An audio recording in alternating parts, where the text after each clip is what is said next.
What if I told you that sometimes you want to expose yourself to radiation? What if I told you it's the only way certain things can be seen? To see inside you non-invasively? And what if I told you about the times when that's not the case? Where you don't want to expose yourself to radiation because it's a byproduct of something dangerous? What if I told you that sometimes you don't have a choice? The radiation is part of the background, or the result of tests done decades ago, or accidents and mistakes humanity has made along the way. Let's talk about man-made radiation.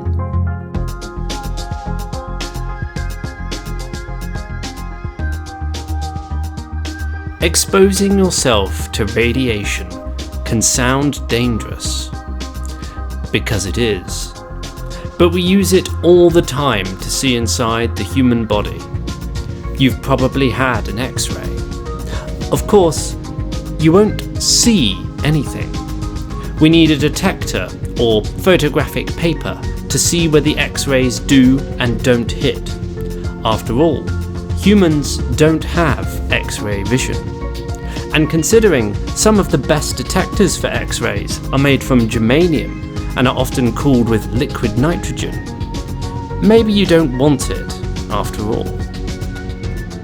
X-rays might show us how our bones are, but we can also get an idea of how our organs might be working through radioactive tracers. A tracer is a radioactive form of another element.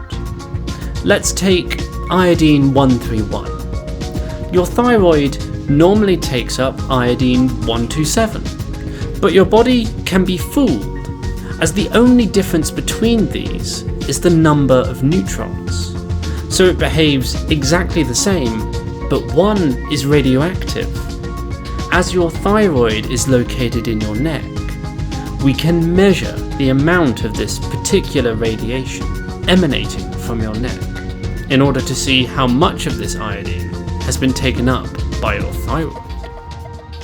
Of course, not all radiation is good, and nuclear waste is perhaps the most dangerous source of radiation, which is why we take such care in transporting and storing this material, as well as developing special facilities to prevent leakages. It is no coincidence that these facilities are far from populated centres, with the waste often stored in large ponds to cool down the waste. Whilst we wait for the radioactive products to decay away into stable, non-radioactive products. Unfortunately, you may have noticed that this doesn't sound like it will last for the thousands of years necessary for long-term storage. So, what is the long-term storage plan? It depends. There are two things we could do. Option 1, we use the waste as fuel, MOX fuel. Option 2, dig a big old hole in the ground and throw it in. Now, option 1 sounds a lot better than 2, but even if you recycle your fuel, it can only be done a certain number of times, and you need to dig that big old hole anyway, after you've gotten everything you can from the rods, though they will be less radioactive. And also, nuclear power is not as popular as it used to be. In part, it is controversial because of its integral role in atomic weapons production, which themselves have contributed to the background radiation, mostly from testing carried out in the 40s, 50s, and 60s.